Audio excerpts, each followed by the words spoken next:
Shalom 2PM. Shalom. Sekali lagi shalom.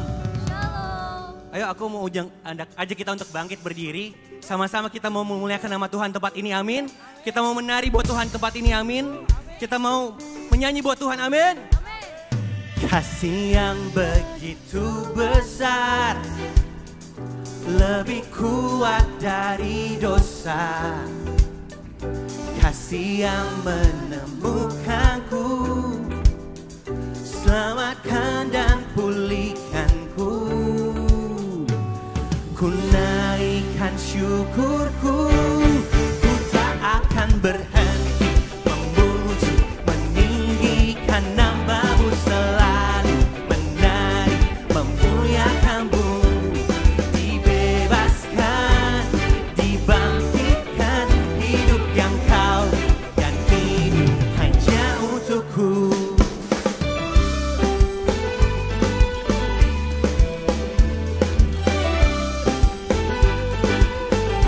Sekali lagi untuk dia. Kasih yang begitu besar, lebih kuat dari dosa. Kasih yang menemukanku, selamatkan dan pulihkanku. Sama-sama kita naikkan syukur kita buat Tuhan kita. Oh, ku tak akan berhenti memuji, meninggikan nama-Mu, selalu menari, memuliakan-Mu. Dibebaskan, dibangkitkan, hidup yang Kau beri dan kini hanya untuk-Mu.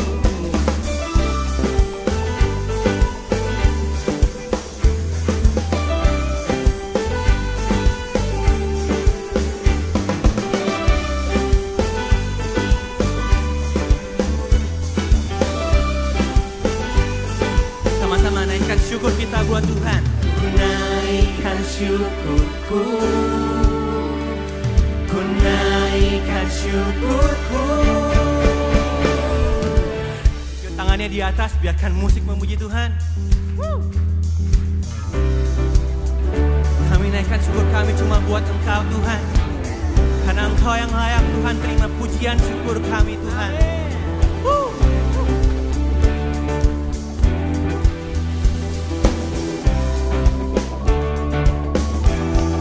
Tak akan berhenti memuji, meninggikan nama-Mu, selalu menari, memuliakan-Mu.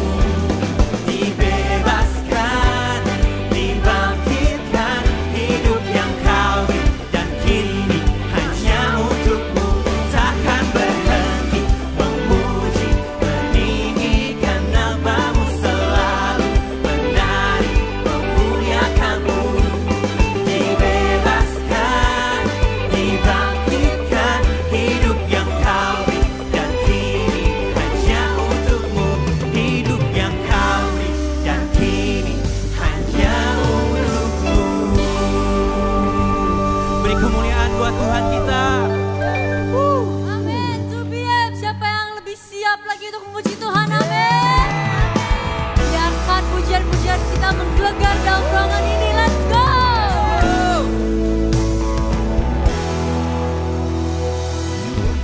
When night has fallen, when fear is coming, still you're calling me. When faith is lost and my hope exhausted, you will be my strength. When my mind says I'm not good enough, God, you're enough for me. I decided I'm not giving up. You won't give up on me. You won't give up on me. Your love is on and on. It won't let go. I feel it breaking out like an echo. Your love is on and on. It won't let go.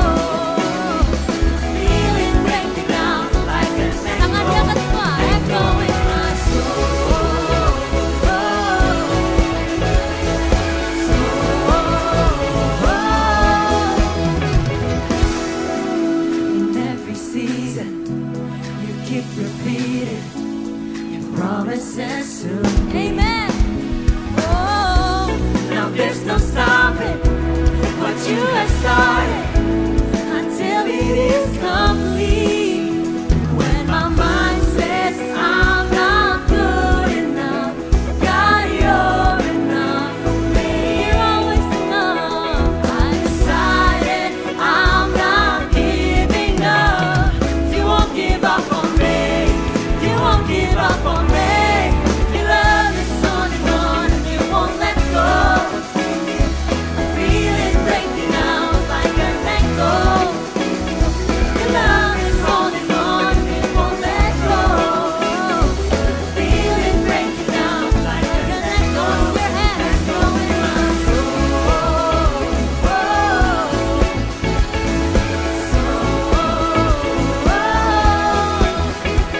My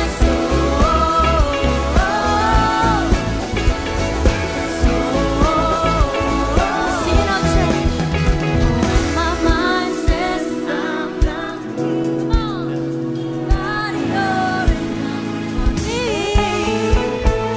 I'm decided I'm not giving up.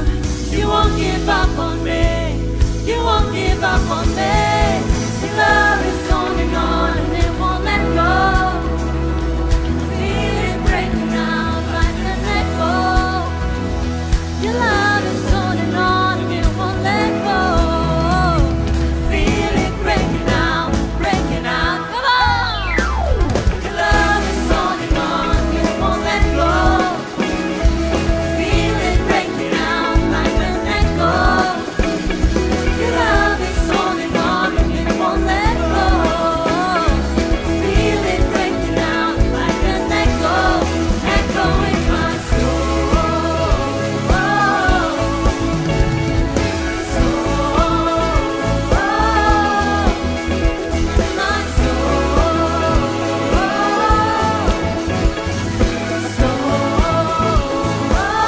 Semua semua tangan di atas kepala.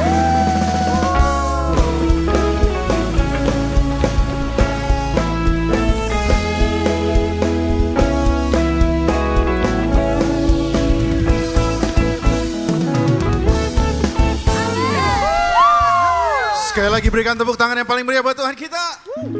Silakan duduk saudara-saudara yang dikasih Tuhan. Ada sukacita di rumah Tuhan hari ini. Haleluya. Welcome back buat teman-teman yang baru kembali dari holiday. Ya mungkin ada yang pulang ke kota kelahiran atau mungkin ada yang visit keluarga. Welcome back to 2 PM. Nah hari ini saudara-saudara saya akan memberikan satu announcement yang sangat penting bagi saya dan sangat penting untuk gereja kita saudara-saudara. Saudara sadar atau tidak, kita sebagai orang Kristen diperhadapkan dengan satu isu yang tidak bisa kita elakkan. Isu itu adalah bagaimana kita menyikapi teman-teman kita yang bergumul dengan ketertarikan sesama jenis. Banyak gereja, banyak orang Kristen, sayangnya sangat disayangkan kita mengambil posisi sebagai pelontar hukuman atau pelontar judgment bahwa teman-teman kita yang bergumul dengan ketertarikan sesama jenis, oh kamu itu najis, kamu itu tidak layak. Dan saya rasa itu bukan hati Tuhan bagi mereka, saudara-saudara. Kenapa? Karena menurut saya kita semua adalah orang-orang yang berdosa. Kita semua adalah orang-orang yang tidak layak dan seharusnya mendapatkan penghukuman dari Tuhan. Kita semua. Jadi don't think that we are better than them. We are not. Tetapi ada satu sisi juga, ada orang-orang Kristen yang tentunya saat ini lagi marak terjadi adalah Kristen progresif yang selalu menganggap everything is okay. Segala sesuatunya kita harus tanggapi dengan kasih dan terima apa adanya. Saya rasa Tuhan juga tidak seperti itu. Karena apa? Karena Tuhan kita adalah Tuhan yang kudus. Artinya dia mempunyai standar yang yakin dan pasti. Saudara-saudara, dia bukan Tuhan yang letoy, yang standarnya warawiri ke sana ke kini, tetapi dia itu mempunyai standar kekudusan yang pasti. Nah oleh karena itu saudara-saudara, begitu penting dan saya sangat mendukung gembala kita Dr. Yanto, dia mempunyai hati supaya gereja kita itu menjadi gereja yang mempunyai sikap yang benar dalam menghadapi isu LGBT. Terlalu menghakimi tidak benar, terlalu menerima juga tidak benar. Lalu bagaimana kita harus menyikapinya? Nah oleh karena itu kita mengadakan seminar hari Sabtu ini. di tempat ini saudara, seminar LGBT. Saya ingin belajar Bapak Ibu, karena saya seorang hamba Tuhan, saya juga sudah melayani puluhan tahun, saya ingin belajar. Sebenarnya ini faktor genetik atau bukan sih? Sebenarnya ini masalah trauma masa lalu atau bukan sih? Jadi bagaimana kita sebagai orang Kristen menjadi terang dan garam dunia bagi mereka Bapak Ibu, teman-teman saudara-saudara yang dikasihi Tuhan. Kita mau ngambil sikap yang mana? Dan saya berdoa melalui seminar ini kita bisa diperlengkapi, diedukasi. Karena tanpa edukasi biasanya yang ada adalah ketakutan. Benar ya saudara-saudara? Saudara bisa pelajari semua peradaban di dunia ini, tanpa edukasi yang ada adalah asumsi. Dan asumsi itu selalu membawa kepada penghakiman, teman-teman. Oleh karena itu bersyukur sekali kita tertanam di CK7 yang mau mengedukasi. Melalui seminar ini kita bisa mendengarkan dan belajar sungguh-sungguh secara psikologis dan juga secara spiritual. Bagaimana kita menyikapinya. Amin saudara-saudara. Kalau kita lihat di momen terakhir Tuhan Yesus ada di atas kayu salib. Orang yang ada di sebelah kanan kirinya adalah orang-orang yang berdosa. Dan saya percaya hati Tuhan juga ada untuk teman-teman yang bergumul dengan ketertarikan sesama jenis. Why not? Why not kita sebagai gereja Tuhan, kita keluar dari sangkar zona nyaman kita. Dan kita bisa menjadi pribadi yang menjadi jawaban bagi mereka. Saudara-saudara. Seminar ini hanya Rp35.000. You know what Rp35.000 means? Rp35.000 artinya adalah secangkir kopi yang kita beli di mall tanpa pikir panjang, teman-teman. It's only 35,000. Kita beli kopi mungkin 40.000, 45.000, kadang-kadang beli 2 bahkan, tanpa pikir panjang. Dan seminar ini hanya 35.000 hanya untuk menggantikan uang makan yang akan disediakan nasi kotak untuk semua peserta. So it's a really good investment. Supaya apa? Supaya kita diedukasi dan kita tidak menjadi pribadi yang tidak up to date. Menjadi pribadi yang tidak teredukasi, karena nantinya kita akan jatuh ke dalam zona yang namanya penghakiman. Kita suka menghakimi orang. So I encourage para dewasa muda, saya yakin teman-teman di sini di kantor mungkin punya teman yang bergumul dengan masalah itu. So maybe Tuhan taruh kita di tempat itu karena Dia punya rencana bagi kita. Karena kalau bukan kita, siapa? Kalau bukan kita yang menjadi Alkitab berjalan bagi mereka, bagaimana mereka bisa mengenal Kristus? Amin saudara-saudara. So seperti Esther yang ada di istana pada saat itu, maybe for the time of this. Mungkin karena kalian ada di perusahaan itu, di kantor itu, maybe, just maybe you are the one yang bisa membagikan kabar baik bahwa Kristus mempunyai jawaban bagi kita semua. Amin saudara-saudara. So I encourage you, just scan the barcode, daftar 35.000, kita akan sama-sama belajar. Karena saya percaya orang Kristen, anak-anak Tuhan akan diperhadapkan dengan tantangan-tantangan yang baru. Dan saya percaya hanya gereja Tuhanlah yang mempunyai jawaban melalui firman Tuhan. Bagaimana manusia bisa diselamatkan dari dosa mereka. Amin saudara-saudara. I'll see you next Saturday. Bawa hati yang terbuka, pikiran yang terbuka, dan kita sama-sama belajar. God bless you. Thank you. Ini gembala kita sempetin sebelum ke Saint Moritz kasih wejangan dulu dan juga informasi ke kita ya. Jadi kita kasih tepuk tangan dulu buat Choir Radi, kemuliaan bagi Tuhan kok. Hati-hati di jalan. Semoga menjadi berkat di sana. Teman-teman kita mau sapa dulu pertama kali. Untuk teman-teman atau jemaat yang pertama kali hadir, adakah di sini? Mungkin boleh diterangin sedikit lampunya, apakah ada? Seriously, itu dia. Wow, halo, shalom. Kita kasih tepuk tangan dong. Mungkin yang dekat boleh kasih salam, kasih sapa. Wow, welcome home. Dan kita juga mau menyapa Ibu Tirza Juliana. Halo Ibu, kita senang sekali kedatangan Ibu. Tentunya untuk membagikan firman Tuhan di sini. Buat teman-teman semua, kita akan membagikan sedikit informasi teman-teman. Tapi sebelum itu kita mau memberikan persembahan kita. Seperti yang ada di depan kursi, ada scan barcode juga di depan. Sambil teman-teman memberikan persembahan, nanti kita di ending akan doa bersama ya. Izinkan saya untuk sekalian memberikan informasi. Di balik kursi masih ada scan barcode-nya. Oke, kita akan membuka Cool bukan membuka ya. Di next slide-nya kita akan memberitahu informasi mengenai cool yang sudah tersedia di sini teman-teman. Kita mau lihat dulu mungkin di sini tangan-tangan yang terangkat siapa yang udah masuk cool di 2PM. Wow, kita kasih tepuk tangan buat Tuhan. Wow, luar biasa banyak sekali ya. Jadi buat teman-teman yuk yang belum tertanam di dalam cool, ayo gabung. Ini coolnya ada banyak sekali dan akan bertambah terus.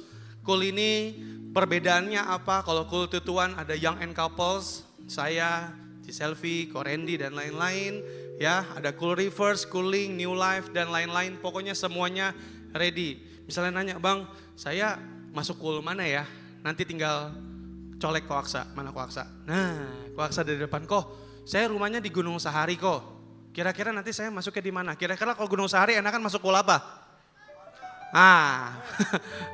Pokoknya tinggal pilih lah, banyak. Ya, teriak deh tuh ketua coolnya ya. Oke, next deh. Selanjutnya kita akan open volunteer teman-teman di sini. Buat teman-teman mungkin ada kerinduan untuk melayani Tuhan di bidang apapun. Misalnya kalian suka sama anak kecil ya. Nursery butuh karena jiwa-jiwa kita luar biasa bertambah. Bayangkan satu anak itu seperti mengurus 15 jemaat. Ya, bayangkan dan di sana kemarin ada 16 anak ya. Kalau kita duduk santai mendengarkan firman Tuhan, wah mereka luar biasa sekali teman-teman.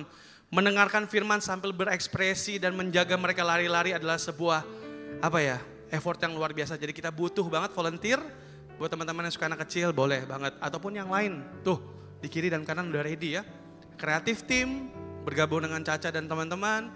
Praise and worship sama dengan Reinhard dan teman-teman. Hospitality, multimedia dan lain-lain. Jadi ayo, caranya gimana Bang kalau mau pelayanan? Colek siapa ya? Selfie boleh, Korendi juga boleh. Koaksa juga boleh ya, ataupun teman-teman sebayanya lah, kayaknya gue bisa foto nih, boleh gak sih gue bantuin foto-foto? Boleh banget ya, colek aja teman sebayanya, nanti teman-teman kuliah tinggal ngomong ke leaders. Dan selanjutnya di sini siapa yang bisa main badminton? Apakah ada? Wow, luar biasa, sombong ya, sombong. Saya nanya kok, saya enggak sombong enggak. Oke, di tanggal 28 April, jadi enaknya gini, Sabtunya kita ikut seminar, 28-nya olahraga. Sehat pikiran dan sehat jiwa, luar biasa. 2PM tuh luar biasa, kemuliaan bagi nama Tuhan ya. Karena kita pikirin, sampai olahraga pun kita pikirin. Jadi deket banget di daerah Sunter, dari jam 6 sampai jam 9 malam ya. Di sini buat teman-teman yang mau badminton, tapi mungkin kalau kalian lihat ini semua cuman kayak event aja. Cuman kayak main badminton aja. But you know guys, banyak jiwa-jiwa terselamatkan oleh badminton. Kasih tepuk tangan buat Tuhan. Wey, ini bukan sembarang olahraga Aldi ya, Tore ya.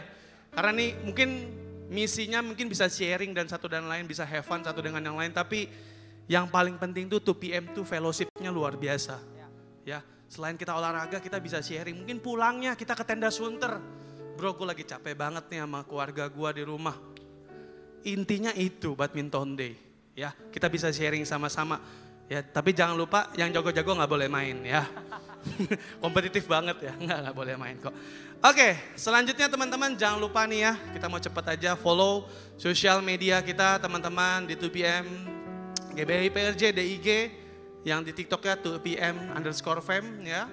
Tolong follow, kalau tidak nanti Caca bisa, enggak. Ini karena kontennya mudah-mudahan bisa memberkati banyak orang. Kenapa sih harus follow konten ini? Bisa next teman-teman. Ini ada sebuah kesaksian ya. Sebelum kita berdoa, wow. Ini hashtagnya Inside 2PM. Apa sih ini sebenarnya? Sebenarnya ini akan dibahas tuntas secara detail karena akan ada cool gabungan ya, Koaksa rencananya, dan mau meminta beliau untuk langsung kesaksian di depan kita. Mungkin sedikit aja ya, saya kasih tahu kulitnya ya. Beliau sebelum saya kasih tahu namanya, mengalami kerusakan ginjal stadium 4, teman-teman. Dan kalian tahu dia harus cuci darah berapa kali dalam seminggu? Pokoknya selama hidupnya dia pernah mencuci darah 761 kali. Mau ditotalin berapa liter kantong darah yang dia ganti? Ya, dalam seminggu itu dia 3 kali cuci darah. Dan cuci darah itu satu sakit, kedua mahal. Saya tahu itu. Dan serta koma, gak sadar 4 kali dalam hidupnya. Tapi dia kesaksian di sini bahwa bukan rencana dia yang jadi tapi rencananya Tuhan.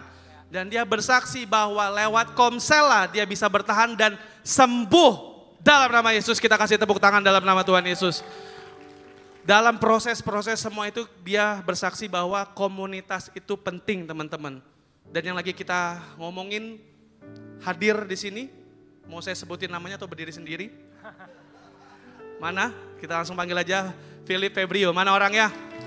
Philip, how are you man? You good? Yeay, walaupun dengan proses yang begitu dia lalui sampai sekarang ya. Itulah kenapa saya yakin dan percaya bahwa setiap doa yang kita bawa dimanapun di atas mimbar ini ataupun di bawah sana di Mercy Seat ataupun di setiap kul itu mempunyai dampak. Karena saya yakin dan percaya 2-3 orang berkumpul Tuhan hadir. Seperti kesaksian nanti Philip boleh ya nanti kesaksiannya di kul gabungannya. Oh kok udah setuju kuasa. Nonton tolong lebih detail sampai biaya-biayanya boleh? Nggak usah biaya nggak usah. Oke. Dan terakhir teman-teman kita mau berdoa bersama-sama ya. Jadi boleh saya undang untuk bangkit berdiri karena kita mau doa profetik sama-sama teman-teman. Saya akan bacakan ada 4 request doa yang butuh banget kita doakan. Yang pertama ada salah satu jemaat kita sahabatnya rindu banget ngelihat sahabatnya pergi ke gereja. Dia ada rasa dan ingin berdoa. Yang kedua doa untuk jemaat yang kemarin opname karena infeksi paru-paru. Dan dokter curiga ada usus buntu. Yang ketiga teman-teman jemaat kita minta doa untuk kekuatan iman dalam menghadapi masalah ekonomi. Dan yang terakhir ada kesembuhan untuk keponakan yang sedang dirawat di rumah sakit karena DBD dan virus.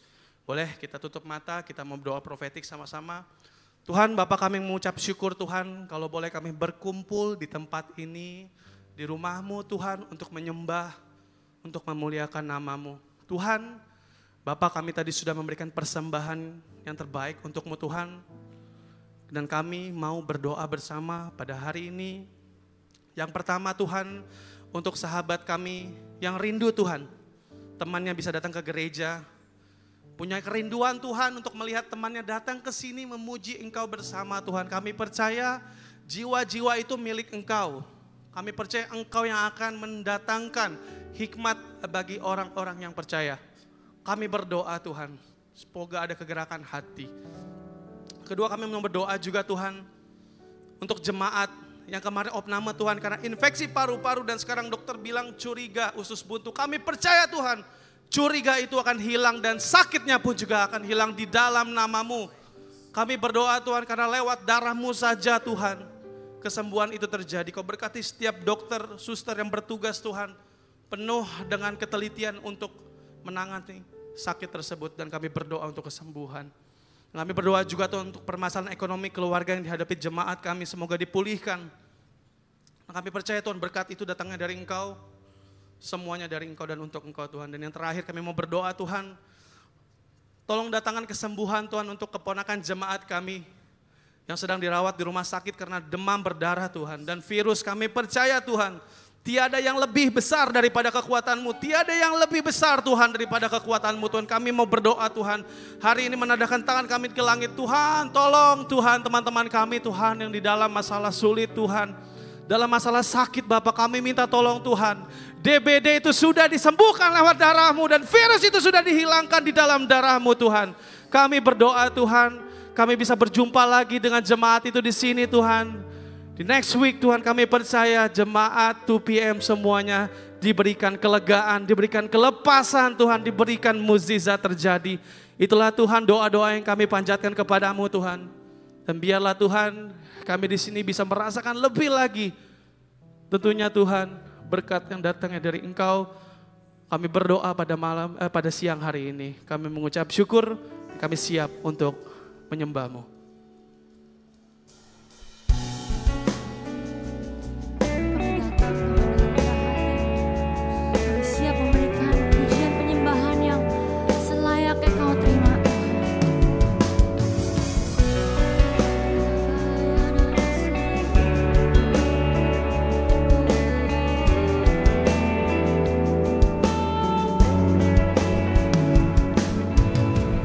I see a king of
Cobalah aku Tuhan, selidiki batinku dan hatiku. Mataku tertuju padamu. Aku cinta padamu Tuhan. Aku rindu hadirat-Mu Tuhan. Aku ingin selalu dekat padamu, menikmati kehadiran-Mu. Mari jemaat UPN kami nyanyi Hosana buat Raja kita. Hosana bagi Rajaku yang duduk di tahta. Aku muliakan dan ku agungkan, Kau layak disembah. Ku nyanyi Hosana, Hosana bagi Rajaku yang duduk di tahta. Aku muliakan dan ku agungkan, Kau layak disembah.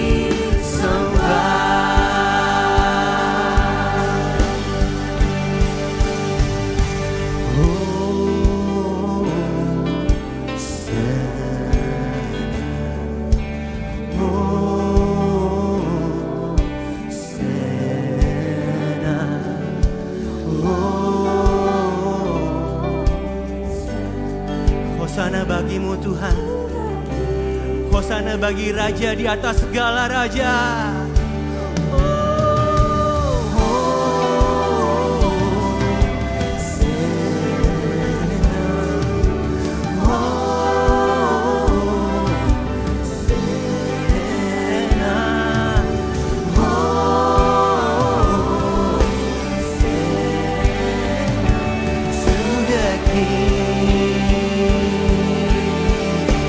Ku agungkan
Hanya Engkau yang layak ditinggikan dalam kehidupan kami Tuhan. Biarlah segala yang bernafas itu memuji kebesaran-Mu. Karena Engkau satu-satunya Allah yang hidup. Kami bangga punya Allah seperti Engkau Tuhan. Thank you Jesus, thank you. Makasih Tuhan untuk hadirat-Mu. Makasih Tuhan untuk jamahan-Mu Tuhan. Atas setiap hidup kami. Ini kami Tuhan, ini kami. Kami datang pada saat ini Tuhan dengan segala keberadaan kami Tuhan. Kami mohon Tuhan, biarlah kiranya Engkau sendiri yang menjamah setiap hati. Engkau sendiri yang berbicara kepada setiap kami Tuhan melalui firman-Mu Tuhan. Dan kami percaya, kami pada saat datang dan kami pulang tidak akan menjadi orang yang sama lagi Tuhan. Tapi Engkau Tuhan, Engkau sendiri yang merubah hidup kami. Dan kami siap menjadi berkat di sekuler. Kami siap jadi berkat di keluarga kami. Dan bahkan kami siap untuk jadi berkat dimanapun kami berada. Berbicaralah Tuhan, berbicaralah. Ini adalah ibadahmu, ini adalah waktumu. Berbicaralah Tuhan, karena kami siap mendengarkan. Urapi kami semua Tuhan, sampaikan apa yang menjadi isi hatimu. Kami mau menyediakan hati, menyiapkan hati supaya hati kami menjadi subur yang siap ditanami dengan benih-benih firman-Mu. Urapi hamba Tuhan dengan segala keterbatasan hamba. Supaya setiap apa yang keluar dari mulut bibir hamba-Mu ini semuanya berasal daripada-Mu. Terima kasih Tuhan, kami siap mendengarkan firman-Mu hanya di dalam nama Tuhan Yesus. Mari kita yang siap mendengarkan firman sama-sama katakan, amin, haleluya. Thank you untuk praise and worship, saya sangat diberkati. Shalom, saudara-saudari yang dikasihi Tuhan. Luar biasa, saya merasakan kira-kira ada 3.000 orang di sini ya, amin. Saya ngerasain hadirat Tuhan kuat sekali. Dan saya merasakan, wow ini tempat luar biasa karena diisi oleh anak-anak muda yang begitu antusias, yang begitu cinta Tuhan. Dan saya percaya. Hidup kita ini gak akan sama ya, karena kita siap untuk jadi berkat dimanapun kita berada. Dan kita bukan seperti orang-orang yang di luar sana, amin. Karena apa? Karena Tuhan yang pasti akan menuntun kita sehingga kita itu tidak menyimpang ke kanan dan ke kiri. Nah sebelum saya mulai dari sharing firman Tuhan, apa yang Tuhan taruh di dalam hati saya tuh punya pergumulan. Saudara-saudari, atau saya bilang apa ya, repot saya ngomongnya ya. Pertama itu pergumulan saya setiap kali kalau bawain firman itu deg-degannya luar biasa gitu ya. Makanya tadi saya ketemu Randy, saya bilang, dia tanya, Bu Tirsa ada yang bisa dibantu? Ada yang bisa dibantu? Iya bisa banget, kamu gantiin saya Ren gitu ya. Itu kata saya pertama. Itu pergumulan saya, setiap kali mau bawain firman itu pergumulan. Lalu yang kedua pergumulan saya, ini pertama kali saya bawa di anak-anak muda seperti saudara-saudari gitu ya. Karena apa? Biasanya saya melayani ibu-ibu gitu ya. Biasanya saya melayani itu ibadah umum. Jadi pergumulan saya yang kedua adalah saya pakaian apa? Duh beneran, bukan saya bawain firman apa, itu saya berdoa, Roh Kudus pasti jawab. Saya tanya sama suami saya, jangan sampai gue salah kostum Roy gitu ya. Jadi terus habis itu suami saya bilang gini, ingat pakai jeans, oh ya siap jeans gitu ya.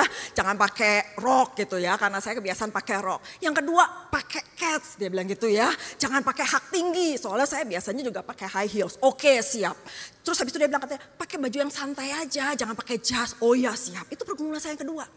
Yang ketiga pergumulan saya adalah pada saat saya naik ke sini. Setiap kali saya pelayanan di PRJ ya, itu tuh saya mesti doa yang kenceng.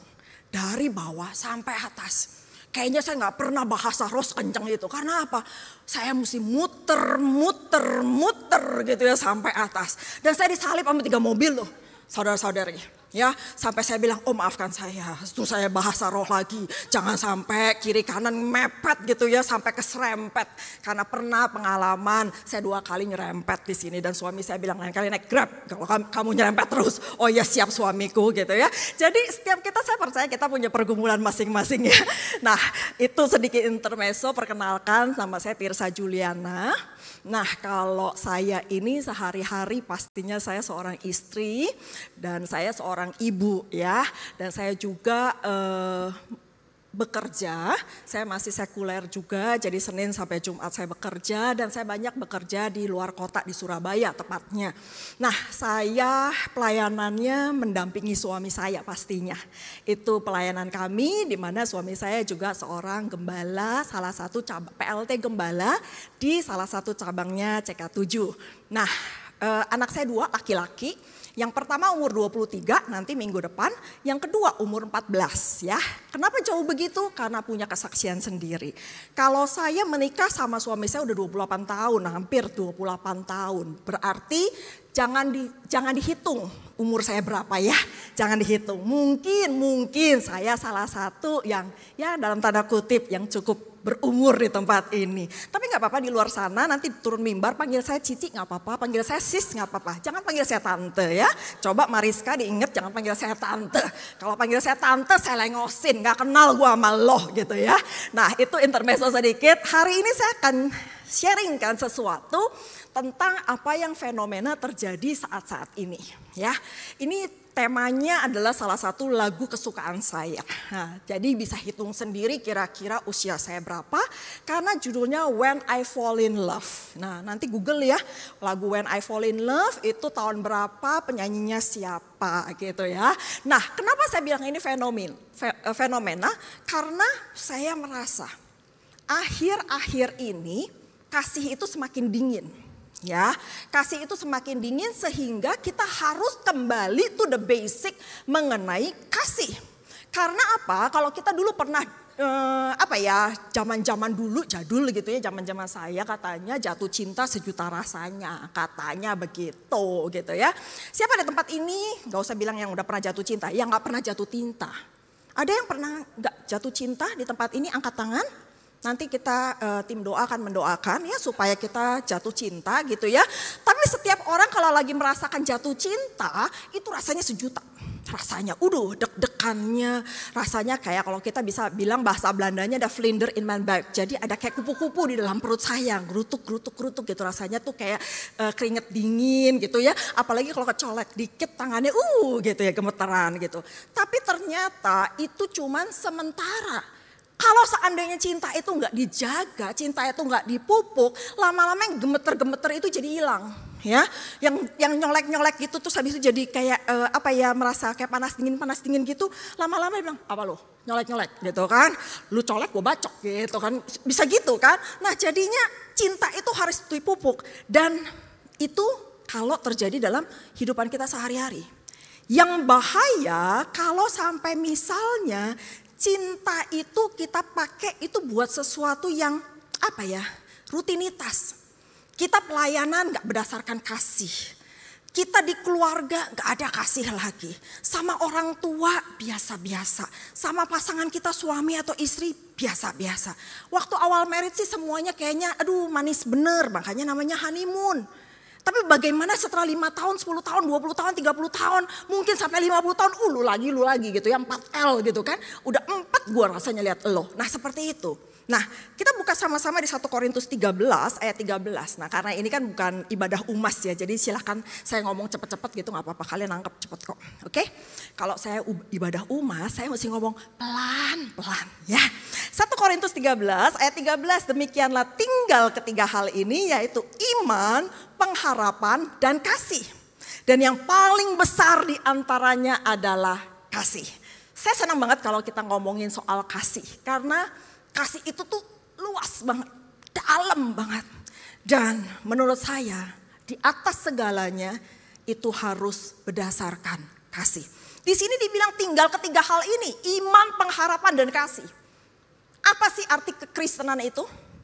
Arti kekristenan kita beribadah, kita cool, kita ngapain pun, kita berdoa, kita muji, sembah Tuhan. Itu bicara tentang apa? Bicara tentang iman? Yes, benar. Bicara tentang pengharapan kita sama Tuhan? Oh saya sangat setuju. Tapi kalau itu semua tidak dilandaskan dengan kasih, itu semuanya akan sia-sia. Benar? Setuju sama saya? Pelayanan kalau gak ada kasihnya, kita pelayanan buat apa? Kita gak mengasihi Tuhan, kita melayani. Lama-lama kalau orang lain kecewain kita, kabur kita, hilang kita. Kalau dalam rumah tangga nggak ada kasih, aduh kita ngelihat suami kita ngelihat istri kita tidak sesuai dengan kita apa yang kita harapkan. Udah gampang kecewa, gampang sakit hati. Tapi pada saat segala sesuatu dilandasi dengan kasih, maka itu menjadi sesuatu yang luar biasa. Karena dikatakan bahwa kasih kita itu pasti harus lebih besar daripada iman dan pengharapan. Tapi apa jadinya kalau kasih itu mulai dingin? Nah, ada dua hal yang dimana kita harus belajar untuk membangun kasih. Yang pertama adalah jaga kasih kita terhadap Tuhan. Ya, jaga kasih kita kepada Tuhan. Saya ini dilahirkan dari dalam perut mama saya itu udah orang Kristen ya. Saudara-saudari ya, adik-adik, jangan bilang keponakan, adik-adik gitu ya. Sis and bro, saya udah dari Kristen tuh, dari lahir itu Kristen. Tapi saya baru ngalamin kasih Tuhan pada saat saya umur 13 tahun. Pada saat itu saya nangis cuman gara-gara bukan didoain. Enggak, saya gak didoain. Saya gak ditumpangin tangan, no. Saya cuma nangis di jamaah Tuhan gara-gara sebuah lagu. Di situ kasih mula-mula saya kepada Tuhan. Dan sejak saat itu saya on fire luar biasa. Pokoknya benar-benar cari hadirat Tuhan, cari persekutuan, cari ibadah luar biasa. Pokoknya on fire. Tapi ternyata dengan berjalannya waktu, masalah demi masalah mulai datang dalam kehidupan saya. Waktu umur 13 ya, keluarga tidak sesuai dengan apa yang saya harapkan. Papa mama saya sering ribut gitu ya. Cici-cici saya udah gede-gede, udah pada ninggalin saya. Mereka udah punya pacar masing-masing, saya yang paling kecil di rumah. Terus saya mulai bilang, kok kayak gini ya? Kok kayak gini ya? Keluarga Kristen kok kayak gini ya? Nah, kita baca sama-sama di Wahyu 3 ayat 15 sampai 16. Karena semua kekecewaan, karena semua keadaan yang terjadi di sekeliling saya, sehingga kasih saya udah mulai dingin sama Tuhan. Tapi Tuhan bilang, aku tahu segala pekerjaanmu, engkau gak dingin, engkau gak panas. Jadi saya ini di tengah-tengah.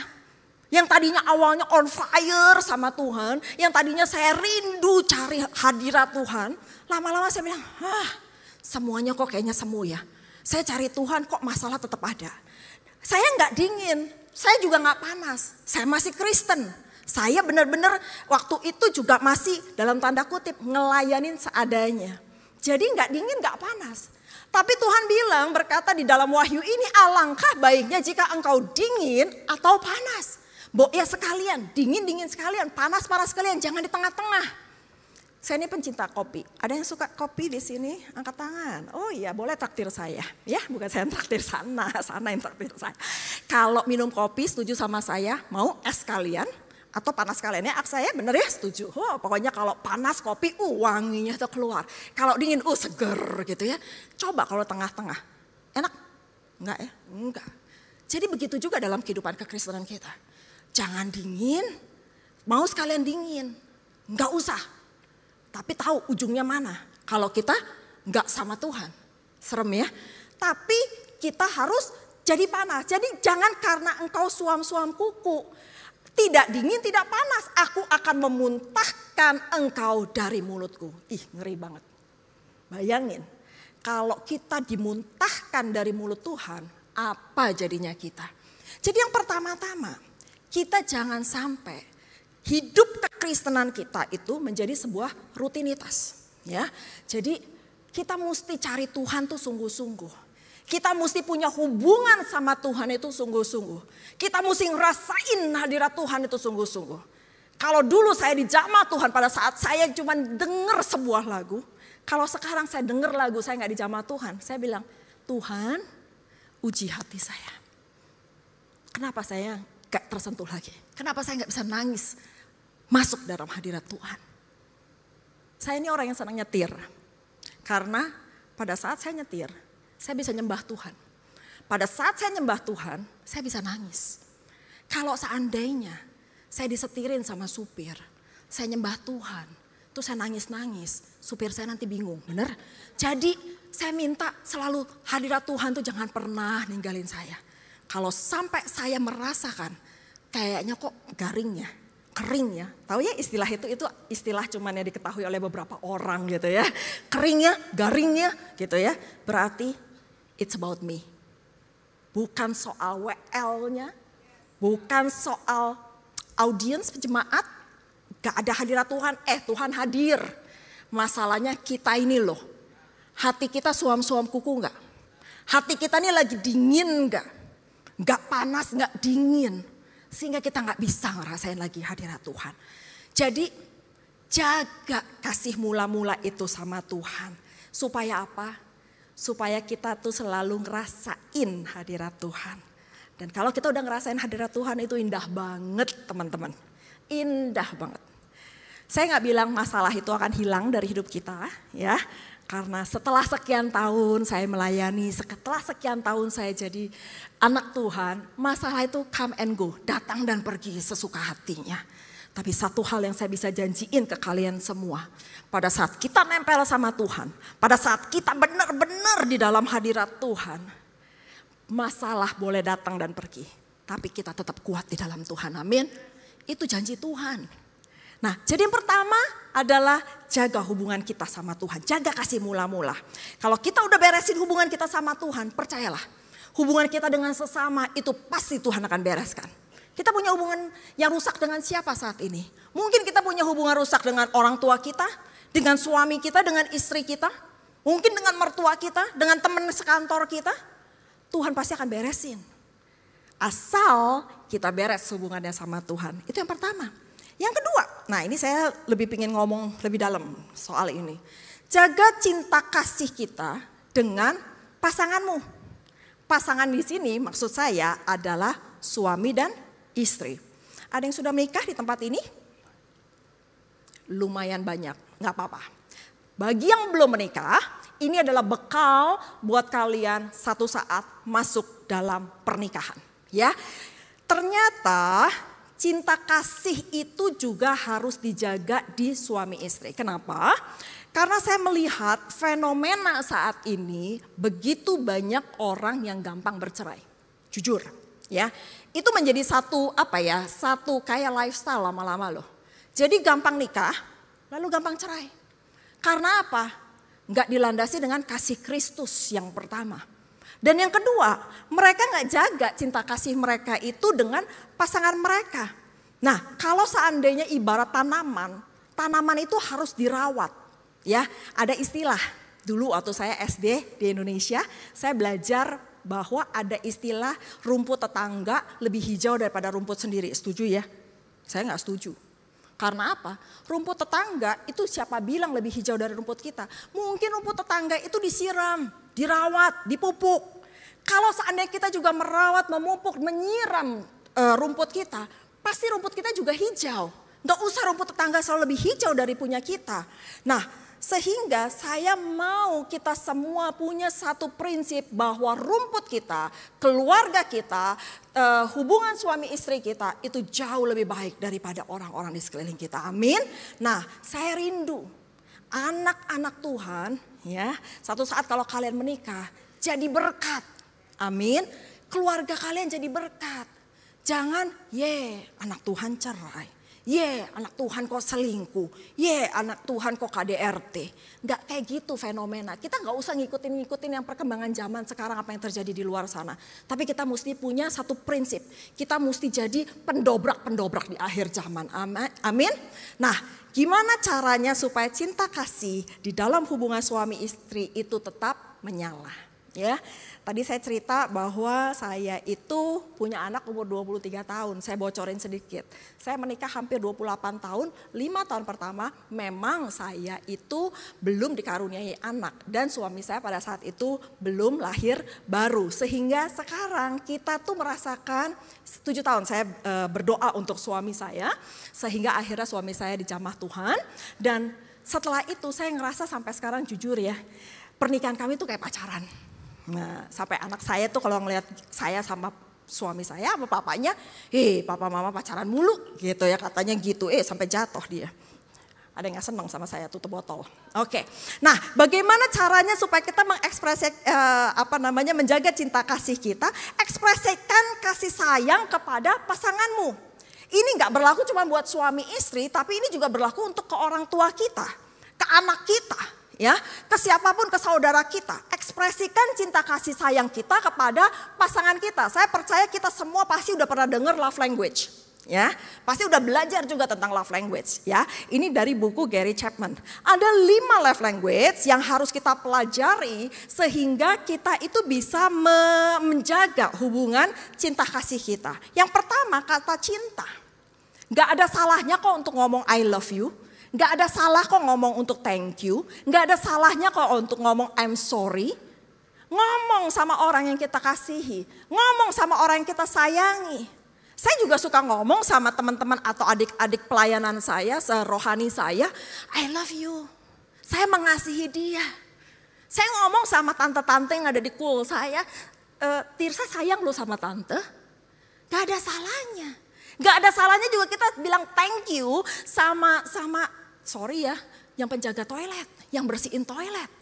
Mungkin mereka itu butuh kata-kata kasih sayang dari kita. Bukannya karena kita sayang sama dia, karena kita gak kenal dia. Tapi dia butuh sesuatu kekuatan dan kita mengatakan hal itu kepada mereka. Jadi ada tiga kata magic yang menurut saya yang kita harus pelajari. Yang pertama adalah I love you, yang kedua thank you, yang ketiga I'm sorry. Dengan kata-kata itu kita bisa membuat hati seseorang itu menjadi lebih tenang, lebih terisi. Dan yang kedua adalah waktu berkualitas. Misalnya kita bisa ngobrol sama suami kita, sama istri kita bisa jalan pagi bareng, kita bisa olahraga bareng, kita bisa nonton berdua.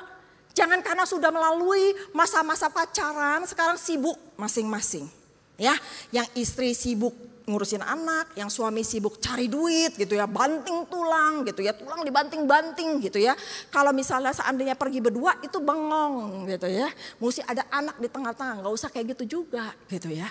Setelah kalian nikah berapa tahun pun, perluin ada waktu yang berkualitas berdua. Puji Tuhan saya sama suami saya bisnisnya hampir sama ya, sehingga kami selalu selipin waktu-waktu di mana kita traveling bareng secara dalam tanda kutip bisnis plus gitu ya. Plus jalan-jalan, plus honeymoon, plus waktu berdua gitu ya. Selalu selipin. Yang kedua, kalau nanti satu saat kalian sudah menikah ya, ingat anniversary kalian. Itu adalah tanggal yang penting dalam kehidupan kalian. Ya. Kenapa Randy suka lupa? Ren catet Ren, pakein alarmmu. Mariska udah langsung gini. Oh abis ini pulang gue gak ikut-ikut dah gitu ya. Catet gitu ya. Dulu suami saya juga paling lupa tuh ya. Sampai saya mesti ingetin nomor rumah gitu ya. Kalau perlu cari nomor yang sama seperti anniversary.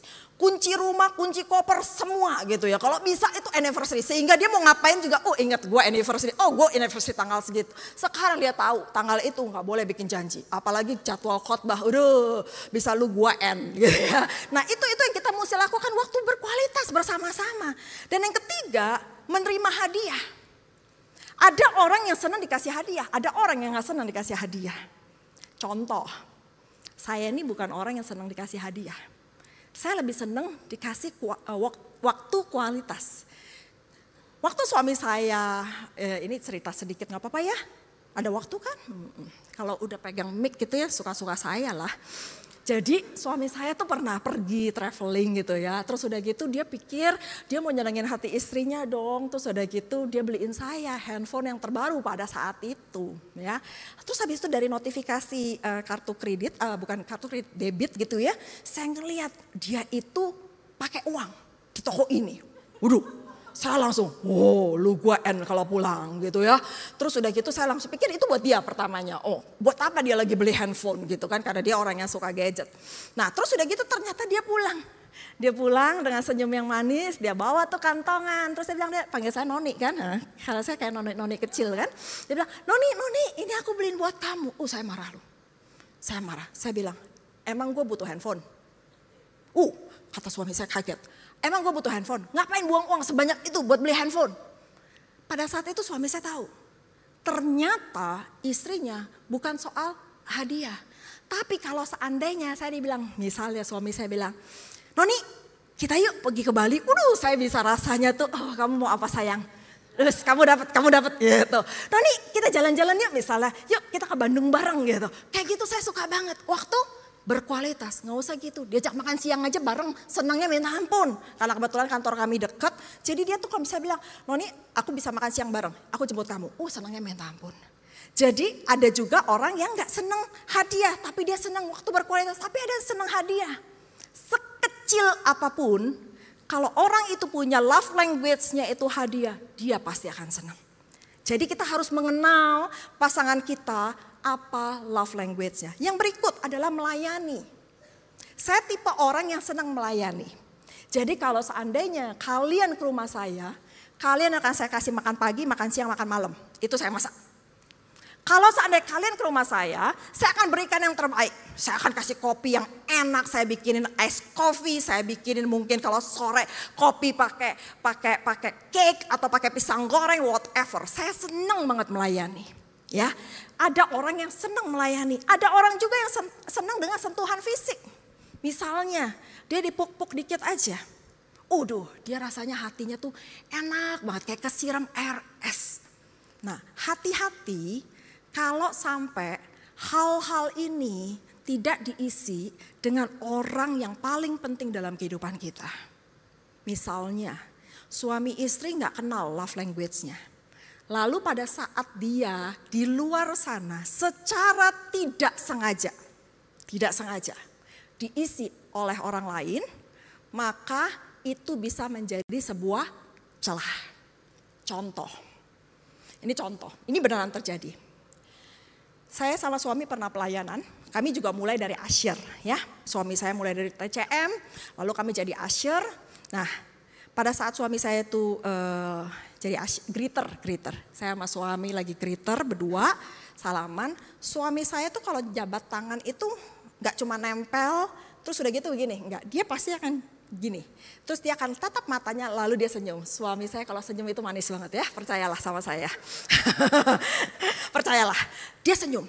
Tahu gak sih, ada loh ibu-ibu yang ngomong sama temennya, kebetulan temennya itu teman saya. Dia bilang gini, ih Pak Roy demen sama gua. Mau pingsan.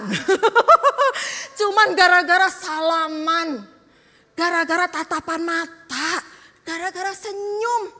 Dia bilang, kayaknya Pak Roy suka sama gua. Terus saya bilang sama Roy, lain kali gak usah begitu, ujungnya aja. Gak usah tatapan mata, gini aja. Cuman 3 detik, kata dokter Yanto selalu cuman 3 detik. Gak usah pakai senyum-senyum lebar, sedikit ya. Gitu ya. Nah, ada orang mungkin si ibu ini gak dapat love language dari suaminya di rumah. Gak dapat mungkin, saya gak tahu sentuhan fisik kah, senyuman kayak waktu berkualitas, saya gak tahu. Sehingga begitu ada orang yang memberikan, dia merasa sudah langsung terbang.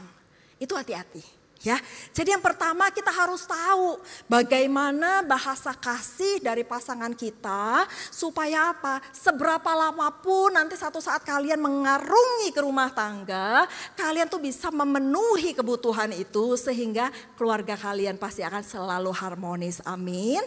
Dan saya juga bilang selalu, kalau kita sayang sama orang tua, kita sayang sama adik kita atau kakak kita, kasih love language-nya apa? Saya paling seneng kalau saya bisa mengenali satu karakter, lalu saya isi love language-nya apa. Karena apa? Karena pada saat saya isi love language-nya apa, saya mulai bisa masuk ke orang itu. Ya, tapi ingat kalau kita belum nikah atau sudah menikah pun laki sama laki, perempuan sama perempuan dalam hal melayani. Bukannya yang tadi dipresentasi sama Era dia, hati-hati. Tapi di dalam hal melayani. Kalau kita tahu, dia butuh memang dikasih waktu perhatian, waktu berkualitas. Ayo kita sama-sama ngopi yuk, nanti dari situ kamu bisa curhat, kamu bisa ngobrol sama aku.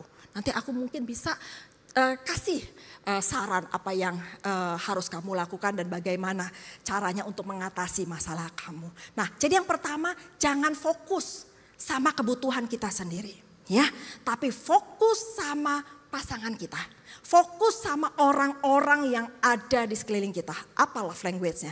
Dan yang kedua, kenali karakter pasanganmu untuk menghindari konflik dalam keluarga. Saya sering dengar curahan hati ibu-ibu yang selalu berantem sama suaminya. Karena apa? Karena mereka nggak kenal karakter dari pasangannya. Atau mungkin yang anak sama orang tua. Atau orang tua sama anak nggak kenal karakternya. Mereka hanya menuntut, kamu harus begini, harus begitu. Tapi mereka nggak tahu bagaimana karakter mereka sehingga itu akhirnya menjadi satu konflik yang besar. Nah, saya pelajari ada 4 karakter, yaitu dominan, intim, stabil, cermat. Kita tahu ya DISC. Kalau saya nggak tahu nanti minta sama Ko Eradi untuk bikin seminar tentang ini. Nah, ada karakter ini, semua karakter itu saya bisa katakan baik. Baik. Ya, nggak ada satu karakter lebih jelek daripada yang satu karakter menonjol lebih bagus. No, ya, semua karakter baik. Cuma kita harus tahu bagaimana karakter pasangan kita, orang tua kita, anak kita, saudara kita, bahkan teman kita sekantor, sehingga kita bisa meminimalkan konflik yang ada. Nah, yang pertama saya akan mulai dengan karakter dominan. Orang yang karakter dominan itu orientasinya adalah tujuan. Orang yang karakternya dominan adalah orang yang gak suka basa-basi. Laki gue banget. Ya, kalau kalian kenal sama suami saya gak suka basa-basi. Kalau meeting itu maunya cepet. Ya, jangan meeting lama-lama. Bahkan kalau saya telepon, ya saya kan bilang, halo Roy gitu ya, manis-manis gitu. Dia bilang, ada apa? Ya. Jebret gitu ya. Waduh, saya bilang kalau di rumah manisnya minta ampun. Kalau misalnya telepon galaknya minta ampun.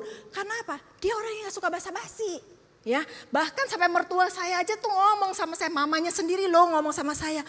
Roy kalau ditelepon sama mama kok kayak gitu. Ya mama baru tahu gitu ya.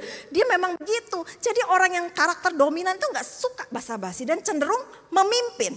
Gak suka dibantah dan maunya semuanya serba cepat.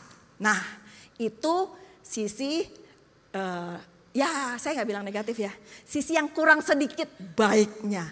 Tapi yang bagusnya adalah dia itu orang yang ulet, dia itu orang yang gigih, dan dia itu orang-orang yang berani ambil resiko. Cocok banget jadi pemimpin. Nah, kelemahannya lagi, dia tuh bosi biasanya ya, suka ngatur, nggak sabaran. Itu ciri-ciri karakter dominan. Lalu yang kedua adalah intim. Orang intim tuh kayak saya. Senengnya ngobrol, semua cerita bisa keluar dari A sampai Z. Pokoknya kalau ngomong sama saya, ngopi sama saya nggak cukup 30 menit. Kalau perlu 3 jam gitu ya. Dari terbit matahari sampai terbenamnya itu paling ideal.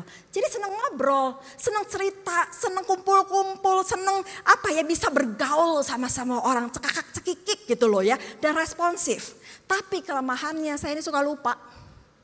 Jadi kalau udah ngomong, suka lupa. Makanya saya paling seneng kalau semua tuh dicatat. Ya, besok saya mesti ngapain, mesti telepon siapapun saya mesti catat. Dan kalau seandainya orang yang punya karakter intim itu suka berdalih, ya, suka ngebantah. Itu saya dulu. Makanya proses buat saya, ya, teman-teman untuk bisa nyatu sama suami saya sampai sekarang itu proses ya. Karena saya ada juga dominannya tapi saya lebih banyak intimnya. Dan saya ceritain, ada satu cerita lucu. Saya ini kebetulan lagi meeting tahunan ya. Lagi meeting tahunan di kantor saya di Surabaya karena tim saya yang di Surabaya. Lalu suami saya kebetulan waktu itu ikut sama saya. Lalu saya lagi presentasi di depan semua tim sales gitu ya. Terus habis itu saya kasih planning untuk tahun berikutnya. Apa yang harus mereka lakukan, targetnya segala macam akhir tahun. Nah pada saat itu suami saya itu cuma duduk gitu ya. Karena ini saya bisnis dari yang saya yang handle. Terus udah gitu saya basa-basi dong gitu ya. Udah saya selesai ngomong, selesai presentasi, selesai ngomong pokoknya planning, target apa segala macam saya basa-basi. Mungkin Pak Roy mau nambahin sesuatu gitu ya. Basa-basi, biasa kan tadi saya bilang orang intim kan gitu suka basa-basi. Terus suami saya ngomong gini, ya dia ngambil snowman, tahu snowman? Snowman ya, tahu ya, bukannya Frozen, bukan. Snowman itu spidol gitu ya. Dia bilang semua apa yang dikatakan ibu salah.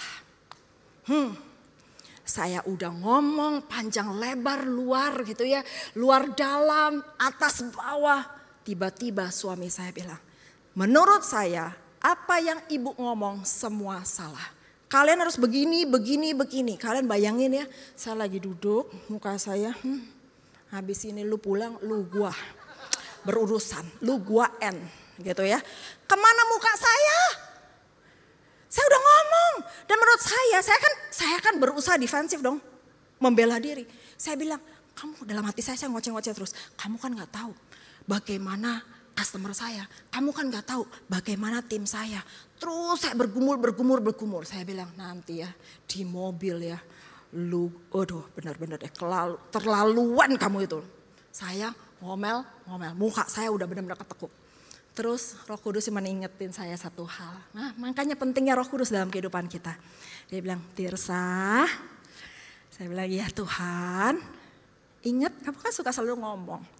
Hai istri, tunduklah pada suami dalam segala hal. Segala sesuatu. Termasuk pada saat kita dibantah, dipermalukan di depan orang banyak. Tunduklah pada suami. Aduh. Saya bilang, tapi kan gak yang inilah Tuhan. Tunduk itu sama hal yang lain. Tapi dalam hal bisnis saya punya prinsip. Gak bisa. Kita harus punya prinsip semua. Dalam aspek kehidupan kita. Tunduk sama suami. Itu indahnya orang kalau karakter dominan sama orang intim. Dominan, gitu ya, intim, waduh berdarah-darah gitu ya. Tapi setelah itu dia menghibur diri, saya menghibur diri. Baiklah Tuhan, baiklah. Meskipun saya bilang awas kamu ya, lain kali gak tak ajak gitu ya. Kalau meeting gitu. Tapi itu indahnya ya. Nah itu yang ketiga adalah stabil. Tipe orang stabil itulah orang konsisten. Dia gak suka berubah-berubah. Dia orang yang konservatif, dia selalu punya kecenderungan mengalah. Dan dia orang yang setia. Itu orang stabil. Kelemahannya adalah orang stabil itu mudah puas, apatis, gak suka akan perubahan. Ya, misalnya ini biasanya ada di sini, tiba-tiba ada di sini. Orang stabil itu gak seneng gitu ya. Misalnya seperti itu dia maunya semuanya sesuai. Dan yang ketiga adalah orang cermat. Orang cermat itu juga saya. Dalam kehidupan sehari-harinya dia itu semuanya planning. Apa yang akan terjadi 2 minggu ke depan saya tuh udah planning. Lalu kalau ada sehelai rambut nih di rumah saya nih ada di situ. Saya akan titeni, tahu titeni saya akan perhatiin. Tuh rambut disapu gak ya sama mbak, itu orang cermat. Susah loh jadi orang cermat kadang-kadang. Tapi ada baiknya. Orang cermat itu bisa melihat kesalahan-kesalahan untuk apa? Memperbaiki. Jangan untuk mengkritik. Ya, jadi di dalam pelayanan, di dalam rumah tangga, di dalam pekerjaan, ayo kita saling mengisi. Yang dominan isilah tempatmu di bagian untuk memimpin, yang orang yang cermat isilah tempatmu di bagian hal-hal kecil yang tidak diperhatikan oleh orang dominan. Yang bagian orang intim, ayo mulai jadi hospitality untuk merangkul semua orang, amin. Untuk memperhatikan semua orang, untuk mendoakan semua orang yang membutuhkan. Dan orang yang stabil, orang yang benar-benar ngeliatin bagaimana pemerhati gitu ya. Dia stabil, dia ngeliatin satu-satu gitu ya. Ini biasanya dia happy, kenapa hari ini dia gak happy. Ini orang biasa datang sama pasangannya, hari ini kenapa gak datang sama pasangannya, kenapa dia gak datang sama orang tuanya. Itu orang yang stabil, dia bisa lihat, dia bisa perhatiin. Semua karakter itu baik, asal kita tahu. Dan kita mengenal karakter-karakter pasangan kita. Dan saya mesti katakan satu hal ini kepada kalian semua. Baik yang sudah menikah dan yang belum menikah.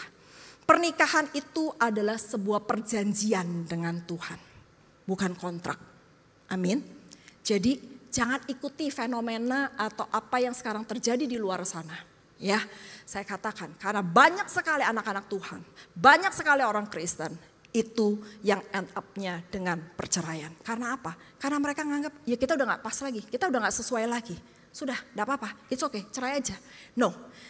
Pernikahan adalah perjanjian kita dengan Tuhan bukan atas dasar kontrak. Kalau kontrak itu boleh batal, tetapi perjanjian tidak bisa dibatalkan oleh satu pihak. Karena apa? Karena ada Tuhan yang mengikat perjanjian kita.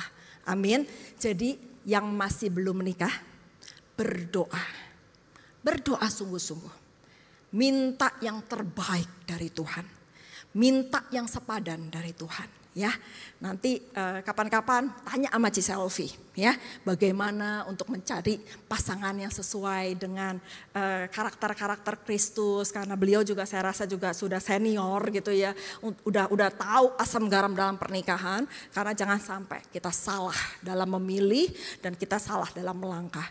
Ganti sepatu, kalau kita salah beli sepatu, ganti sepatu gampang ya, ganti handphone gampang.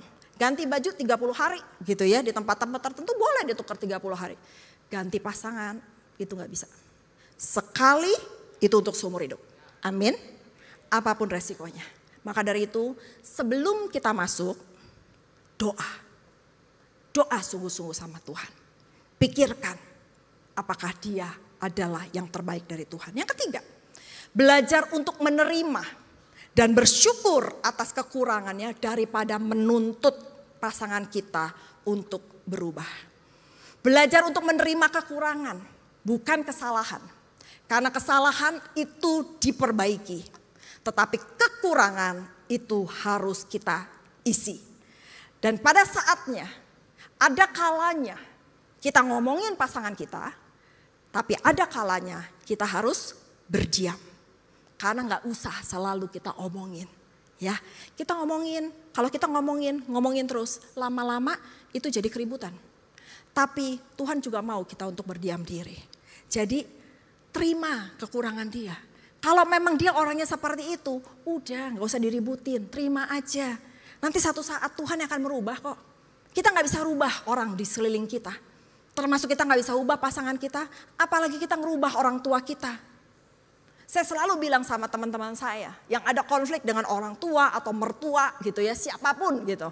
Saya bilang kita tidak pernah bisa merubah orang, apalagi orang tua kita. Karena dia itu sudah dari sananya udah berapa puluh tahun dia seperti itu karakternya.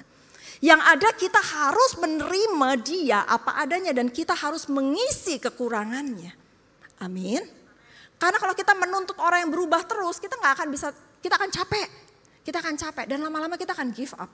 Tapi pada saat kita menerima mereka apa adanya, kita mengisi kekurangannya dan kita bersyukur atas orang-orang yang ada di sekeliling kita, maka kita itu jauh lebih bahagia. Bahagia itu bukan apa yang terjadi di sekeliling kita. Berbahagia itu mulai dari diri kita. Amin. Kalau kita orangnya nggak suka menerima, kurang bersyukur, dimanapun kita berada, kita pasti akan komplain. Kerjaan nggak ada yang pernah benar. Ya, salah nih gue kerja di sini, salah nih gue ada di gereja ini, salah nih gue ada di keluarga ini, selalu salah.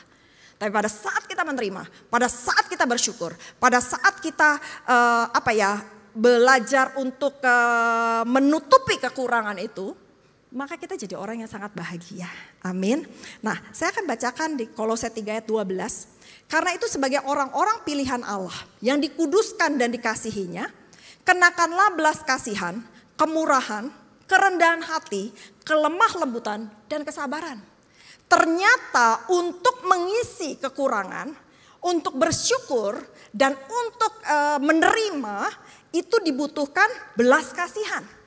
Dibutuhkan kemurahan, dibutuhkan kerendahan hati, dibutuhkan kelemah lembutan, dan dibutuhkan kesabaran. Itu semua. Kalau kita belajar untuk punya hal-hal yang tadi dikatakan 5 hal ini, maka hidup kita itu jauh lebih indah. Hubungan kita jauh lebih smooth. Kita gak banyak menuntut. Cerita terakhir saya. Bener, ini yang terakhir. Saya minta, luar biasa, dia peka sekali. Saya ini orang yang cermat. Jadi dalam segala sesuatu, saya mau semuanya tuh seperti yang seharusnya ada. Misalnya, kalau masuk rumah, sepatu taruhlah di tempatnya, lemari sepatu. Kalau kita keluar pintu, pintu itu harus ditutup dengan rapat. Buka lemari, lemari ditutup. Itu saya, cermat. Yang saya paling sebel, kalau seandainya keluar ruangan, AC itu gak dimatiin. Terus lampu gak dimatiin, itu saya sebel banget. Kadang-kadang saya tuh bisa ceritanya ngomongnya panjang gitu ya sama anak atau suami saya. Karena mereka itu suka lupa matiin lampu dan suka lupa matiin AC. Nah, kebetulan kamar tidur saya sama kamar kerja suami saya tuh sebelah-sebelahan. Ya, kamar kerja sekalian ruang ganti saya. Nah, pada saat suami saya kerja atau dia ganti gitu ya, dia ke kamar tidur melalui connecting door, terus dia suka lupa matiin AC. Saya ngomongin sekali, main terus ya. Dia suka lupa matiin AC. Terus udah gitu saya bilang, Roy, kamu lupa matiin AC ya? Nah, orang dominan itu orang yang selalu punya jawaban. Enggak, aku kan sediain aku tetap nyalain AC kalau kamu mau ganti baju. Dia bilang gitu. Saya bilang, enggak, kamu lupa. Dia gak pernah ngakuin kesalahan, enggak. Pokoknya selalu bener. Oke lah. Terus udah gitu sekali ngomong masih sabar. 2 kali ngomong mulai nada naik saya. Roy, kamu lupa matiin AC kan? Dia bilang, enggak, aku siapin buat kamu. Aku bilang, bohong kamu. Dia bilang, enggak. Ya udah terserah gitu kan. Udah ketiga kali, keempat kali, lama-lama saya sebel jujur. Sampai akhirnya saya bilang, udahlah terserah kamu lah gitu ya. Selalu memang kalau kamu kepala keluarga kamu selalu bener gitu ya. Saya kan juga bisa ngambek gitu ya. Ya saya juga manusia gitu ya. Akhirnya Roh Kudus tuh negor saya. Tirsa, gak usah ngambek-ngambek gitu. Gak usah marah-marah gitu, gak usah jadi ribut gara-gara AC.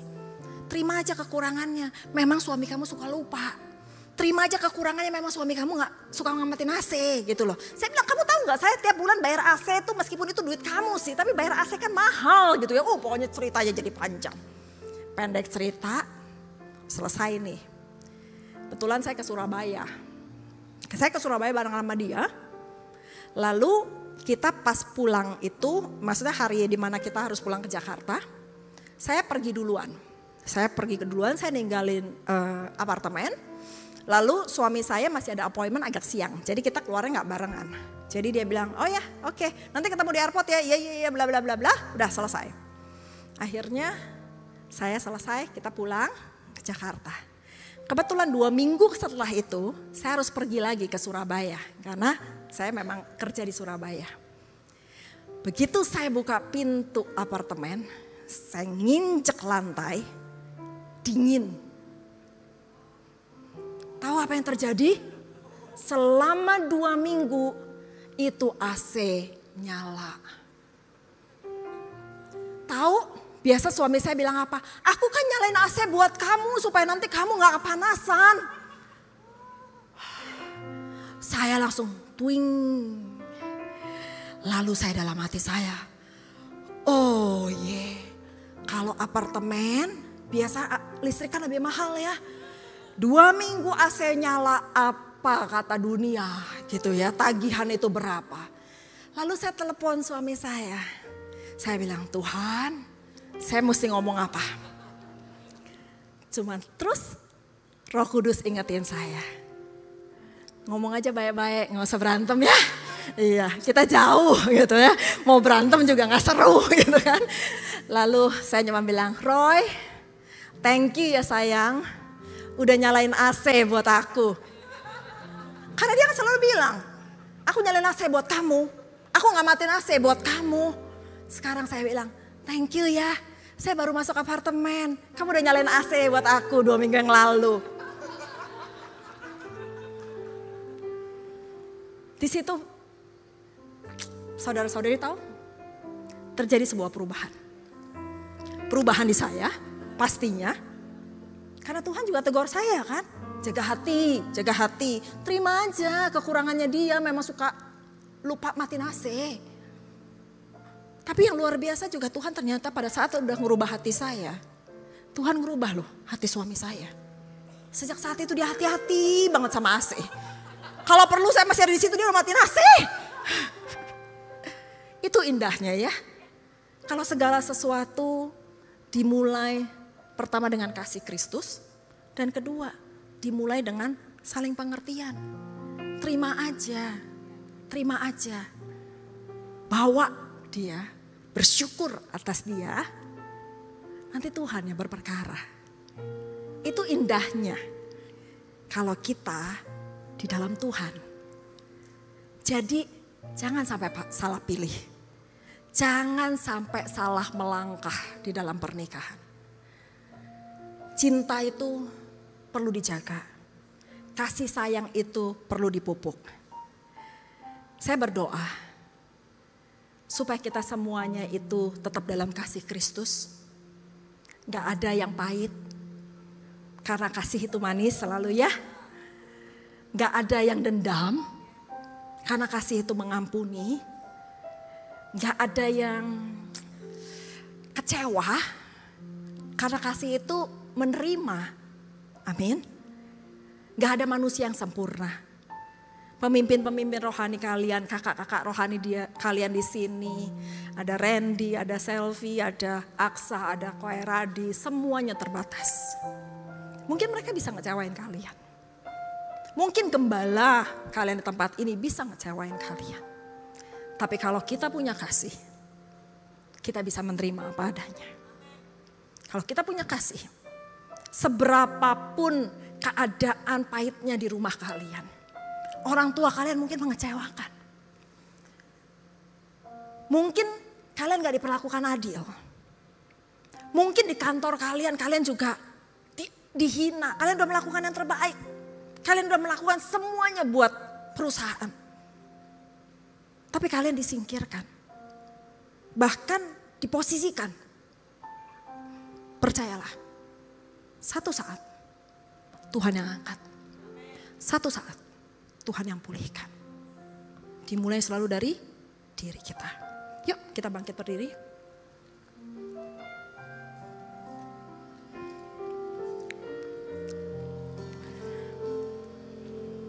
Saya akan bacakan dari Kolose 3 ayat 14 dikatakan. Dan di atas semuanya itu, kenakanlah kasih sebagai pengikat yang mempersatukan dan yang menyempurnakan. Mari kita tundukkan kepala.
Kita pejamkan mata kita.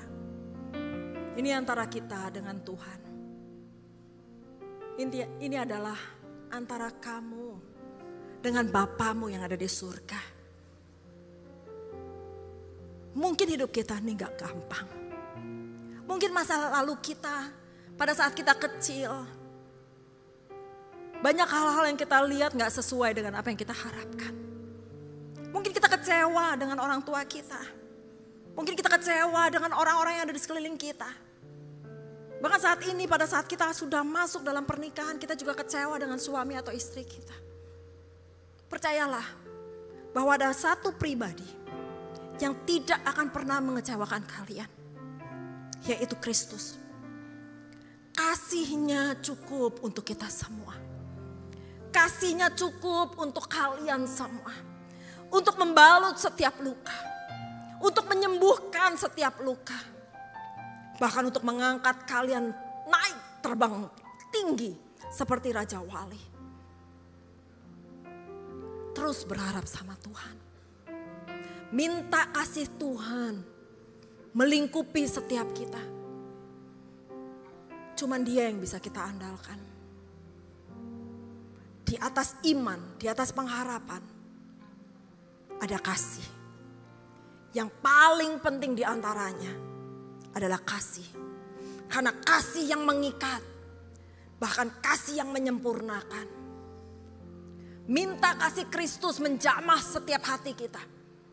Saat ini, minta Tuhan untuk membalut setiap luka. Lepaskan pengampunan. Lepaskan pengampunan bagi orang-orang yang mungkin telah mengecewakan kita. Biar Tuhan bekerja. Jangan sia-siakan masa muda kalian. Tuhan punya rencana yang indah buat kalian. Tuhan punya panggilan pada setiap kalian. Biar Tuhan beracara pada setiap kalian. Untuk menggenapi apa yang Dia rencanakan di atas muka bumi ini melalui kalian. Hamba berdoa, Tuhan, Engkau jamah setiap hati. Jamah setiap hati, setiap anak-anak-Mu di tempat ini, Tuhan. Hamba gak tahu apa yang sedang mereka gumulkan pada saat ini. Tapi hamba percaya, Tuhan, kasih-Mu lebih dari segalanya. Kasih-Mu sanggup, kasih-Mu menyembuhkan, kasih-Mu memulihkan. Bahkan kasih-Mu yang akan merangkul mereka satu persatu. Mungkin mereka gak dapat dari dunia ini. Mungkin mereka telah dikecewakan oleh dunia ini. Tuhan gak pernah ninggalin kalian. Tuhan gak pernah ninggalin kalian. Kalian punya masa depan di dalam Tuhan. Hamba berdoa, Tuhan, terjadi penggenapan atas rencana-Mu atas kehidupan mereka. Terjadi, Tuhan, in the name of Jesus. Jamah mereka. Berbicara kepada mereka satu persatu, pribadi lepas pribadi. Gak ada kata-kata yang gak mungkin di dalam Tuhan. Hamba impartasikan berkat surgawi atas diri mereka.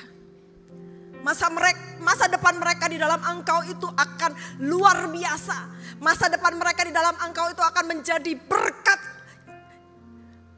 dimanapun mereka berada. Terima kasih, Tuhan. Jamah setiap hati. Lembutkan setiap hati yang keras. Lembutkan, Tuhan. Mulai saat ini. Mulai saat ini. Engkau bekerja. Roh Kudus ambil alih.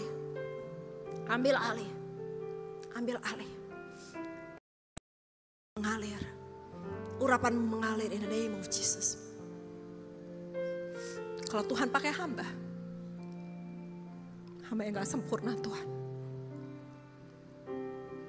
Hamba yang begitu punya masa lalu begitu banyak. Tuhan akan pakai mereka semua. Mulai saat ini. Mulai saat ini. Tuhan pakai. Tuhan pakai. Tuhan pakai. Untuk jadi berkat. Kemuliaan. Bagi Tuhan.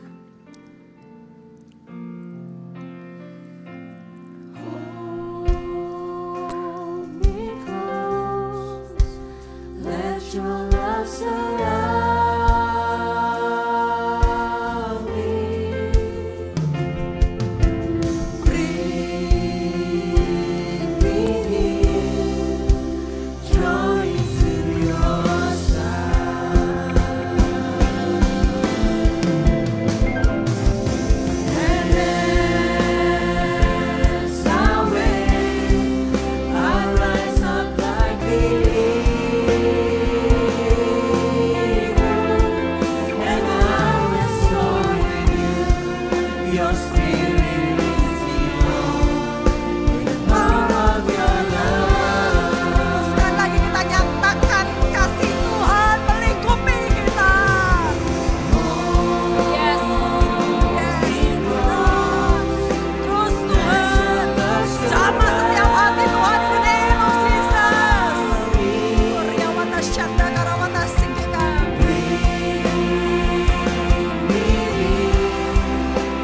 joy.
kasih Tuhan Yesus. Terima kasih. Hamba selesai berbicara. Roh Kudus-Mu terus berbicara. Tidak dibatasi dengan ruang dan waktu. Hamba percaya Roh Kudus-Mu yang terus menerjemahkan apa yang menjadi isi hati-Mu di setiap anak-anak-Mu. Mari kita semua yang sudah menerima firman Tuhan, kita angkat kedua tangan kita dan kita siap menerima berkat. Pulanglah dan terimalah berkat yang berlimpah-limpah dari Allah Bapa, kasih karunia di dalam anaknya yang tunggal, Tuhan kita Yesus Kristus, dan persekutuan manis dengan Roh Kudus menyertai kalian mulai saat ini sampai Tuhan Yesus datang untuk kedua kalinya, menjemput kita di awan-awan permai dan bahkan untuk selama-lamanya. Mari kita yang sudah menerima berkat sama-sama katakan amin. Tuhan Yesus memberkati. Shalom.